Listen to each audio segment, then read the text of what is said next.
কত ফিতনা, কত দল। কিন্তু নবী যখন ছিলেন, নবীর সাহাবায়ে কেরামকে নবী এমন ভাবে করছেন, সুবহানাল্লাহ ওয়া বিহামদিহি, এরা আল্লাহর প্রতি রাজি ছিল, আল্লাহ এদের প্রতি রাজি ছিল।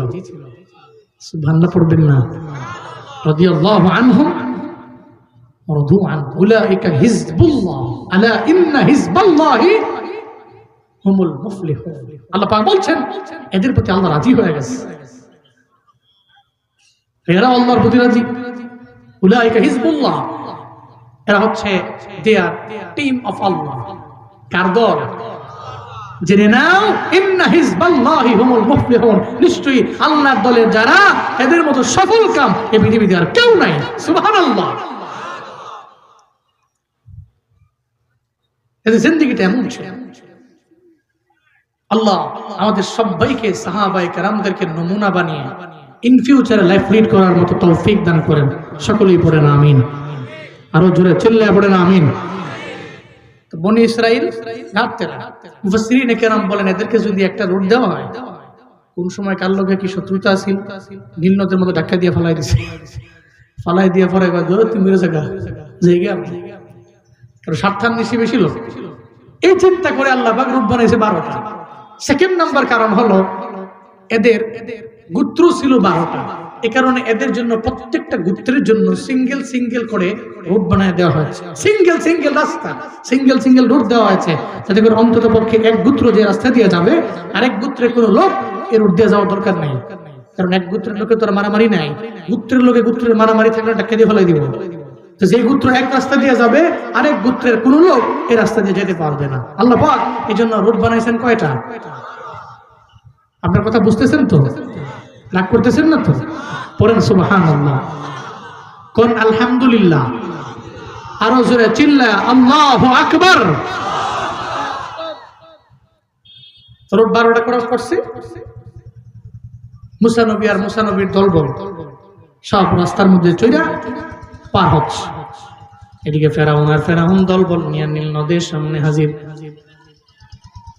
ফেরাউন আর দলবল হাজির। ফেরাউন কয় মনে মনে, এখানে নীল নদের মধ্যে রাস্তা কে বানাইছে? চিন্তায় পড়ে গেল মনে মনে, কারণ ফেরাউন তো বানায় নাই, কোন মানুষ বানায় নাই, গতকাল রাত্রেও বানাইতে পারে নাই। হঠাৎ করে রোড হয়ে গেল, কেমনে কি? জীবনে কোনোদিন নীল নদ পার হইছি, তবে রাস্তা দিয়ে পার হয় নাই।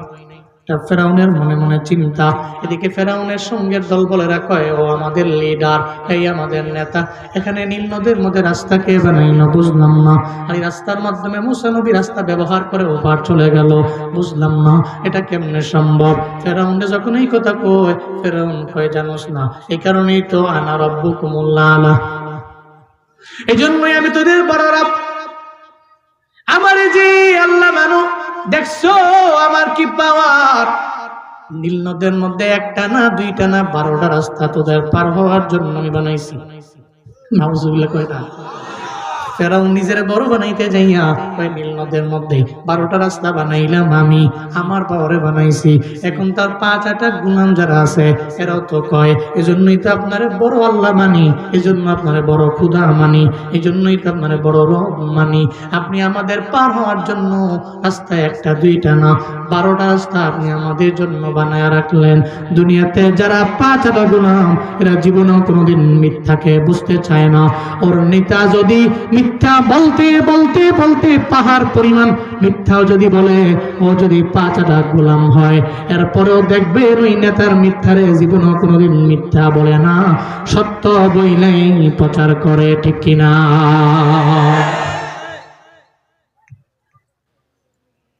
কিন্তু বাস্তবতা তো অন্য।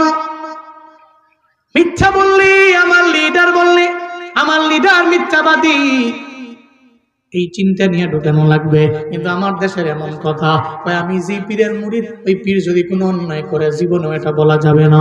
আমি যে দল করি, ওই দলের নেতা যদি কোনো খারাপ কাজ করে, তাহলে জীবনেও এটা বলা যাবে না। আমরা এমন ভাবে সাফাই গাইতে গাইতে গাইতে এমন একটা পর্যায়ে নিয়ে যাই, এমন একটা হালাতে নিয়ে যাই, সাফাই গাইতে গাইতে এমন একটা উচ্চ শিখরের মধ্যে নিয়ে যাই, দেখা যায় যে মিথ্যাবাদী, যে মিথ্যা কথা বলে, মিথ্যা বলে, ওই মিথ্যাকেও সত্যতে কনভার্ট করার চেষ্টা করে। আছে না নাই? আছে না নাই? অথচ আমার দেশের লোকেরা যদি, আমি একজনকে ফলো করি, সে তো মানুষ, তার ভুল হওয়া, সে মিথ্যা বলা, তার ভিতরে লোভ কাজ করা ন্যাচারাল। সে যখন খারাপ কাজ করবে, আমি তার একজন অনুসরণকারী ব্যক্তি, আমি যদি সবাইকে বলি না উনি আমার পীর হতে পারে, কিন্তু উনি ভুল করলে মানুষকে ভুল করতে পারে না, ভুল করছে, আমি ভুলটাকে ভুলই বলবো। উনি আমার লিডার, উনি আমার নেতা, আমি ওনাকে ফলো করে চলি, তো ওনার কি ভুল করতে পারে না? হ্যাঁ পারে। ওনার ভুলটাকে আমি ভুলই বলবো। ওনার মিথ্যাটাকে সত্যতে কনভার্ট করে মানুষের সামনে উপস্থাপন করা যাবে না। যদি এই মন মানসিকতা নিয়ে আমার দেশের মানুষেরা চলতো, তাহলে জীবনেও কোনোদিন কোনো লিডার মিথ্যা কথা বলে আবার গলা উপরে কথা বলতে পারতো না। সে চিন্তা করতো যে আমি যে মিথ্যা বলছি, আমার দলের লোকেরাই সে মিথ্যা ব্যাপারে স্লোগান দিচ্ছে। কোন বড় বুজুর্গ চিন্তা করতো আমি ভুল করেছি, এখানে আমার মুরিদ আমার ভুল ধরেছে এবং আমার বিষয়ে বলছে যে আমি মিথ্যা বলেছি, আমি অন্যায় করেছি, আমি গুনাহ করেছি, আমার মুরিদ আমাকে বলছে। সে শুধরে যেত, কিন্তু শুধরায় না কেন? দেখতেছে ডান বামে সামনে পেছনে বহুত সাফাই গাওয়ার মতো লোক আছে, এই চিন্তা করে শুধরায়। হযরত মাওলানা কারি জুবার আহমদ তাশরিফ আমার ভাই চলে আসছে। আপনারা সবাই বলেন আলহামদুলিল্লাহ, আরো জোরে পড়েন আলহামদুলিল্লাহ। খুশি না বেজার? কারা কারা বেজার? কারা কারা খুশি? মাশাআল্লাহ, আল্লাহ পাক কবুল করেন, পড়েন আমিন। আমাদের কালকে আমার প্রোগ্রাম ছিল সুনামগঞ্জে, ওর প্রোগ্রাম ছিল মৌলভীবাজারে। তা আমি সুনামগঞ্জের প্রোগ্রাম শেষ করছি রাত 2টায় শেষ করে আমি সারাদিন লাগে ঘুমাইছি মাত্র 2 ঘন্টা, বের হয়ে গেছে। কিন্তু আমার জীবনে স্মরণকালের সর্বশ্রেষ্ঠ ঢাকার জ্যাম পাইছি আমি আজকে।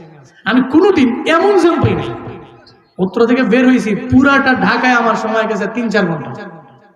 এত সময় তো লাগে না, 1.5 ঘন্টা লাগতে পারে, 2 ঘন্টা লাগতে পারে, 2.5 ঘন্টা লাগতে পারে, কিন্তু 3-4 ঘন্টা শুধু ঢাকার ভিতরে খালি ঘুরতেছি, এদিকে ডানে যাই এদিকে বামে যাই, পাগলের মতো হয়ে যাচ্ছে। তো এসেও সেম তাশরিফ ছিল বিবাড়িয়ায়, কালকে আমার বলতেছে বিবাড়িয়া থেকে যাও, আমি কি না বাসায় যাও, বাসা থেকে বের হতে। সে বিবাড়িয়া থাকছে, লেট হয়ে গেছে, বিশাল বড় জ্যাম।